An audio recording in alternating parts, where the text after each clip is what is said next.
The triumphs and tribulations.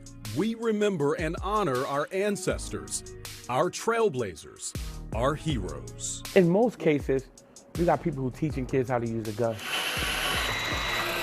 We teach them to use how to use a drill.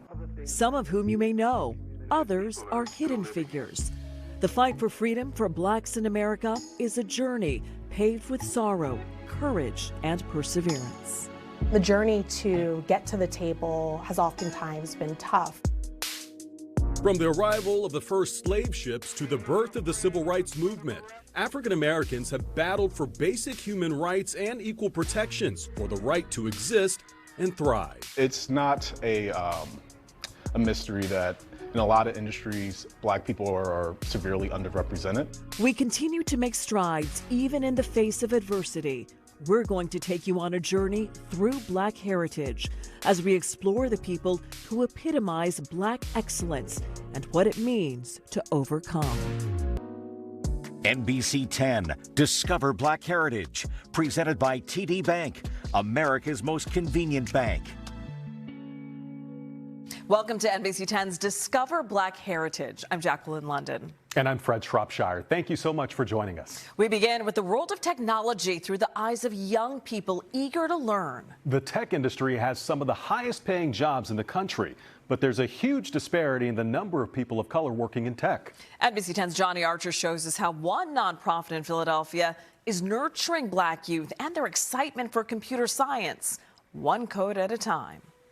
Black in Tech, brought to you by the African American Museum in Philadelphia, bringing diverse communities together in greater appreciation of the Black experience.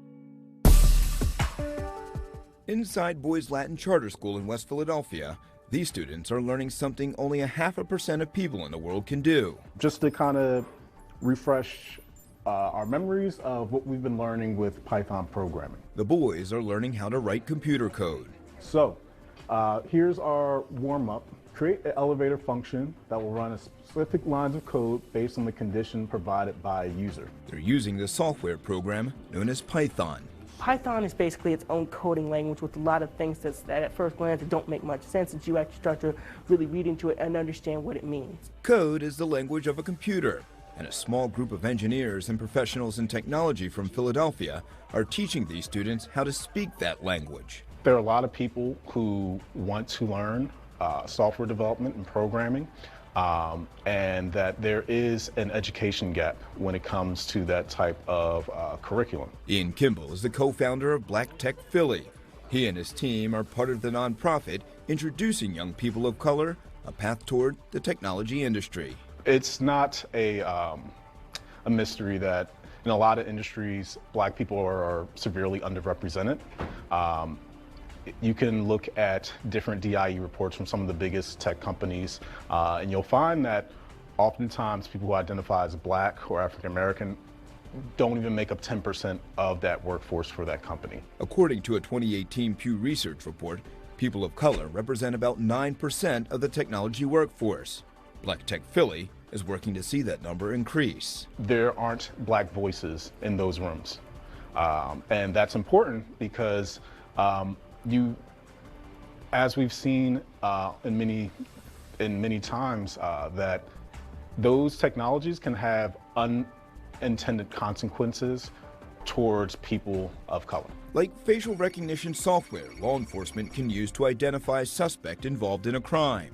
But a 2019 study by the National Institute of Standards and Technology found black and Asian people were 10 to 100 times likely to be misidentified than white people. It means so much, right? So we service black and brown boys. Arus Uthman Olukoku is the school leader at Boys Latin. And when I think about technology and the way that it's being utilized and just all of the different opportunities that they are within those careers, having them being able to come in and really teach our young people coding, right, and technology, and having them engage in it and being able to build skills that they're going to be able to utilize right now, right, or beyond, and just being able to build that interest is something that's been beautiful and something that we truly appreciate. So this is my smartwatch program that I made. I was thinking about this when I saw an ad for a smartwatch. The coding program, it intrigues me a lot, and I find it interesting to do. It's like an entire another world or subbase, if you can imagine. My name is Tayshawn Bridges. I'm a 9th grader here at Boys Latin. My project is basically, I guess you can call it an online bank. This is, it gives you like a simulation. My future prospect for coding is to become a full stack developer. I was taught that if you become a full stack developer, it will allow you to add coding to many different things, as people today want full stack developers and they are in high demand. I heard a story about someone being a full stack developer, and they said that jobs fall from the sky like rain for them. And that's when I'm like, okay, full stack developer, I'll understand that and try to see if I can conquer it. Conquering code to write a different program for the future of technology. Johnny Archer, NBC 10 News. Having a baby can be one of the most exciting times, but for Black women, it can also be a time plagued with anxiety. That's due to a higher rate of deaths from pregnancy complications. A growing number of Black mothers are choosing more non-traditional birthing methods. NBC 10's Aaron Coleman explains how mothers are taking control of their pregnancies on their own terms. Black Maternal Health, brought to you by Independence Blue Cross. Learn more at ibx.com. My ABC's A-B. Ariel Julian has a lot to be thankful for. O-M. 3 healthy boys who each came into the world a little differently. Hello. Her 5-year-old Jair was born in a hospital, her middle child at a birthing center. I'm gonna say thanks, bro. And just 6 months ago, the dream of having a home birth came true. I always saw like the videos where women would be at home, we're having like a very natural, calm experience, and I really wanted that for myself. You're coming with me, little man. Little Amir took his first breath right upstairs. The hands that first grabbed him were midwife Asasia Mohammed's. All in all, it's an adrenaline rush, right? When you first see the head coming, then you see the crown, and then also seeing how the mom's body changes from this feeling, sometimes of like despair and like, can I do this, to like, I'm doing this. And more Black women are doing this. There's definitely been a huge increase in demand for home birth, for midwifery care, for doula support.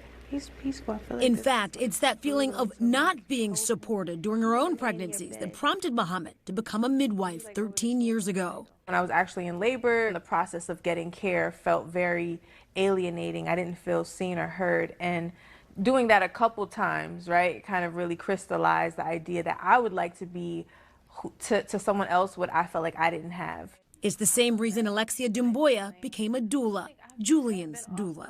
Doulas are non-medical. We are non-clinical. We are mom ambassadors. So that's the word that we like to use to anyone who is there to focus on improving outcomes for that mom, providing that safe experience. That's what we're there to do. And safety is a real concern. According to the CDC, more women are dying of pregnancy-related causes. In 2021, there were more than 1,200 deaths. And when broken down by race, the mortality rate for Black women was nearly 3 times higher than for white women. When I hear numbers like that, it makes me want to figure out how and where I can get in to serve. There are some hospitals and some clinicians who are great and are really good about listening to the woman and, you know, allowing her to have that autonomy. But sometimes women don't have that experience. Maybe they've had past traumatic births in the hospital where they felt like they weren't listened to, they didn't feel safe. They felt like they were kind of pushed to the side in the name of protocol and this is our policy. So they decide that that's not for them. You know, their body can't be policied to the point that they can't even really experience and have control over their birth. As more women start to take back that control by exploring other birthing options, the reality is it can get pricey. Most home births cost anywhere from $5,000 to $7,000 out of pocket. Insurance doesn't cover it. That's where the Philly Birth Fund steps in. The Philly Birth Fund helps to seek to fill the gap between people who want to get a home birth and cannot afford to have a home birth. So the organization began back in 2020 during the pandemic. A lot of people were deciding to have home births and considering home births, and especially Black women. In the last 6 months, the nonprofit gave more than 16 mothers grants to have babies at home. Midwives, we're not underground providers or like witchy people. Like, we're actually trained healthcare providers that are offering a viable and legitimate alternative to care for healthy people. Oh, you look beautiful. one that Ariel Julian is thankful for. Know that you can build a village that works for you. Erin Coleman, NBC 10 News. They say the apple doesn't fall too far from the tree. And for one family of artists, that proves to be true. Still ahead, we're taking you into the world of art through the eyes of a father and son. Good. Plus, providing a different path. Come on. We'll show you how one organization is working to keep kids off the street and on the job. Good, good. TD Bank is proud to support Black-led organizations and Black-owned businesses. It's part of our commitment to an inclusive and sustainable tomorrow. NBC 10, Discover Black Heritage, presented by TD Bank, America's most convenient bank. Welcome back. Many young people in Philadelphia are no stranger, unfortunately, to gun violence, which disproportionately impacts children of color. One local organization is working to keep young men off the streets and on the job. NBC 10's Aaron Baskerville has more on how they're providing a different path. This is our third cohort of working with young men. As I said it before, I've seen some of our young men pass away. I've seen some of our young men be successful, and I see some of them that are incarcerated. One of the reasons why we're here, because we want to save your lives. But you have to want it for yourself as well. Real talk inside this South Philadelphia building. For the next 10 months, it will be transformed into a carpentry academy. But right now, these young high school kids are getting an earful about street life. It is not comfortable when somebody is after you, or you go to jail, or you're dead. This academy is the brainchild of Anton Moore. It's important. He runs the anti-violence organization Unity in the Community. Instead of getting somebody to do it, we taught how to do the electrical in it, how to fix your doorbell, how to put up a ceiling fan. These teens will learn a trade. This bit right here, look at the head on it. Make $200 a week and go on monthly trips, all to keep them working off the streets and away from guns. In most cases, you got people who teaching kids how to use a gun. We teach them to use how to use a drill that's shaped like a gun. That matters. You're less likely to go out there and rob somebody because you know in your mind that you can do work to make money and take care of yourself. Moore tells NBC 10 each teen gets their own tool bag, but hopefully, and most importantly, he says, their own sense of self-worth. Good. I think it's pointless kids killing kids. It's not really the older people no more, but I think the older people are like leaning towards it, like they encouraging it now. Like in some part of the cities, they encouraging it, and that's not cool. Those are supposed to be people like we used to look up to. We sat down with 3 teens, not one older than 16, who have been through the academy once already. They say it gives them and other kids the chance to make money and do the right thing.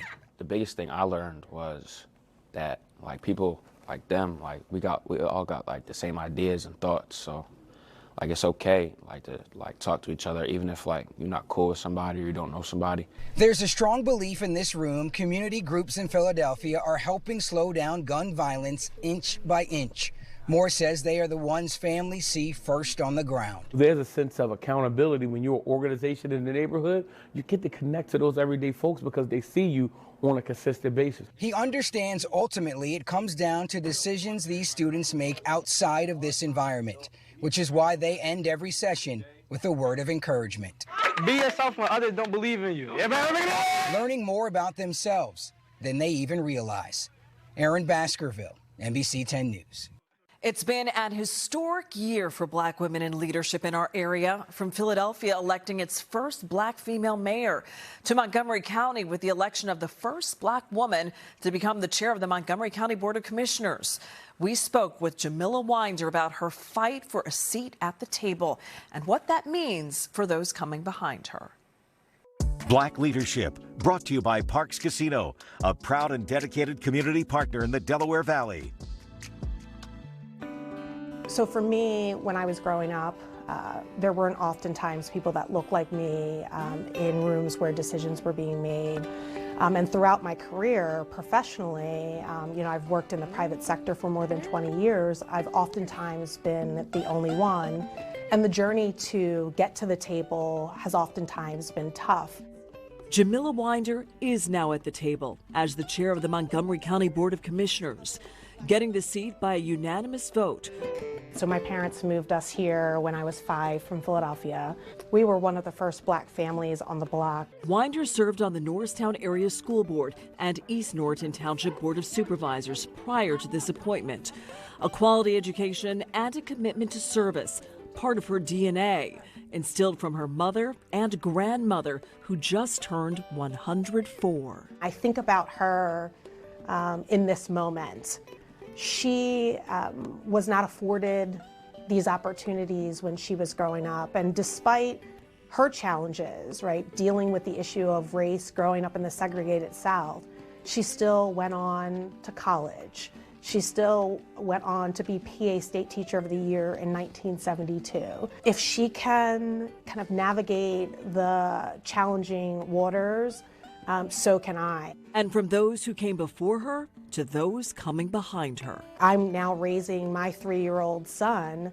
I have a responsibility. If I have gifts that I can lend, I'm willing to take the bumps and bruises that come along with being in politics, and because the service is that much more important to me. I, Jamila Winder. And speaking of her son, he played a hand literally in her swearing in. Having him there holding the Bible is my why, right? Is a reminder of why I'm doing this. It's not just for my own family. They say if you see it, you can be it. From her son to others watching the moment, a looking glass into their potential future. Congratulations, Commissioner. I know that in that moment, it wasn't just about Max. It was about, all the working moms out there. It was about, all the families struggling to make ends meet.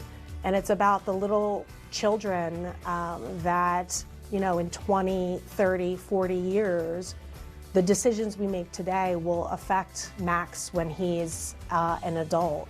Her biggest table of all so far, within the walls of the White House, part of a roundtable with other black leaders in the country. To be in that intimate room, really getting down to brass tacks about how do we solve some of these important issues in partnership with our federal government felt really good. Now to the world of art, where a father and son's love for the canvas transcends through time and space. With every stroke, their art shows the history of African Americans from the distant past to the present. NBC 10's Leah Uko has more from the men behind the brush. Black Art, brought to you by WHYY, celebrating extraordinary Black Americans all year long. I was in my first year of grad school. Alonzo Adams has told and painted stories for more than 3 decades. The last 2, his son has been in the pictures. We have a photograph that was taken of him, and he was just staring at one of my paintings. We caught up with Alonzo at his alma mater, Rutgers University. He is the first black artist to have a solo exhibit at the institution's Zimmerli Museum, a major accomplishment, but Alonzo says it's his son's work that's off the wall and on screens that showcases part of the family's legacy as professional artists. There's enough negative narratives of African Americans out there, and I just want to put out more positive things. Kyle Olani Adams' work crosses into the digital spectrum. The 23-year-old recently earned his degree in media studies from Temple University. He took on projects such as documentaries that feature black men living life blissfully. Once people see our people, shifting their consciousness, being more positive, I think other people will follow suit. While this father-son duo has different artistic skills, part of their missions are the same. The guys hanging out with them. To show black lives in ways they've rarely seen depicted. I try to tell the story of a people. The joys, the pains, the strength in her face, is like, I'm a woman, I am strong, I can do anything.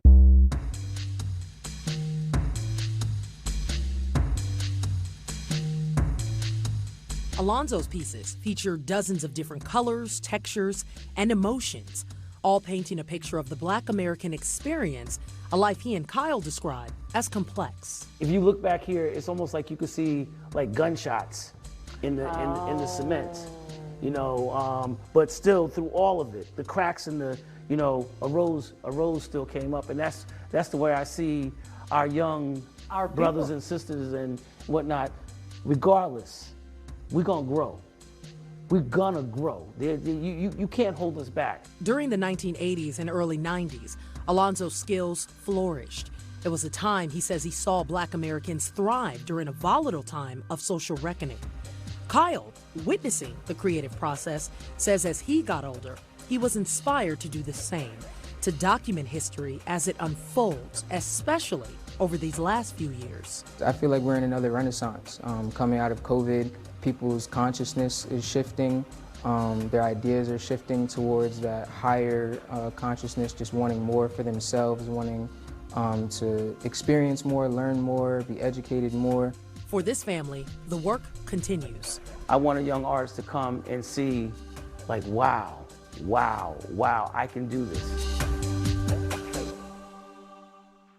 Still ahead, we're taking a trip down memory lane with the people who have paved the way for fashion in Philly. TD Bank is proud to support Black-led organizations and Black-owned businesses.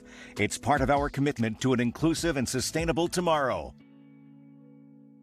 NBC 10, Discover Black Heritage, presented by TD Bank, America's most convenient bank. Welcome back to NBC 10's Discover Black Heritage. Our conversation now continues with fashion and the influence Blacks have had on the industry as a whole. From the styles of Harlem weaved together by Dapper Dan to the Nike Air Jordan shoes that sparked a movement, Black culture has played a major role in the fashion we see today. NBC 10's Anya Lachelle taking us through the history of Philadelphia Fashion Week and how for one local family, fashion is a family affair. Black Fashion, brought to you by TD Bank, America's most convenient bank.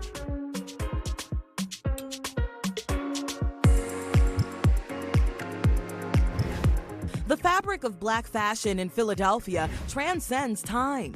We brought something new to Philadelphia years ago.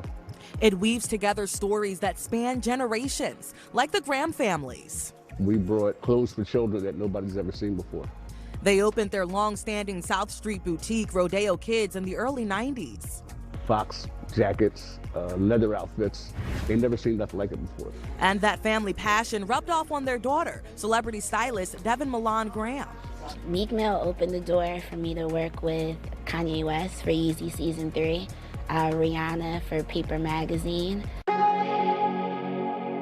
But while one dream fostered, another faded. After 3 decades, the Grahams had to shut the doors to Rodeo Kids during the pandemic. How did you guys get through that? To be honest, I think it hit me the hardest. I was a South Street kid. I grew up downtown. Our business was on South Street. We were probably one of the longest standing Black businesses down there. Where do you see the Graham legacy in fashion going? What does the future look like for you? I just knew how hard it was for me, to branch off. So I definitely want to create a creative agency to help more Philadelphia creatives. And where would stylists like Devin Milan be without the work of passionate designers? That's where one local organization that has a strong Black influence has already made its mark, opening doors for other emerging creatives throughout the city. I think the great thing about us is we never thought this as a get-rich scheme. It's always been about our community. Co-founders Kevin Parker and Carrie Scott founded Philly Fashion Week almost 20 years ago, hoping to fill a void. We quickly realized that a lot of designers were like, oh, well, I have to move to LA or New York to really thrive as a designer. And we were like, why is that? We have to really build something here that people feel like they can grow and stay here. They've created an opportunity that's gotten many lesser-known designers, and specifically designers of color, national recognition. We have so many designers that have been on Project Runway, it's crazy. And for many years, Project Runway casting directors emailed us to send them, send them talent. One of those designers who's benefited from that platform is Liberian native Ora Yancey. Ooh, look at this. This is fancy. She launched her brand Zipporah in 2021. So I always had a flair for fashion. 2020, I did have the coronavirus. So during that time, I told myself, if I, get out of this, I'm gonna take a risk that I haven't taken before. That risk paid off. She debuted her collection in New York Fashion Week and Philly Fashion Week the following year. It was amazing. Her ready-to-wear designs are now available nationwide. But this isn't the mother of three's full-time job. I currently work as a professional nurse. I do a director of nursing at trauma in Temple. Aura, this is giving cool, this is giving chic. Talk to me about this look. So again, my signature look, this is inspired by the Guggenheim Museums. So the pants she's wearing is also Sephora. Kind of a clean cool design. Yeah. Yeah. This is like a nice twist on the cargo pant. While the rise of Black creatives in the fashion scene has a storied history throughout Philadelphia, it's one that's still somehow just getting started. Thank you for celebrating Black heritage with us. We hope you feel as inspired by the people in these stories as we do. For more information about the people and organizations you learned about, you can visit our website at NBC10.com/Discover Black Heritage. I'm Jacqueline London. And I'm Fred Shropshire. We'll see you next time. TD Bank is proud to support Black-led organizations and Black-owned businesses. It's part of our commitment to an inclusive and sustainable tomorrow.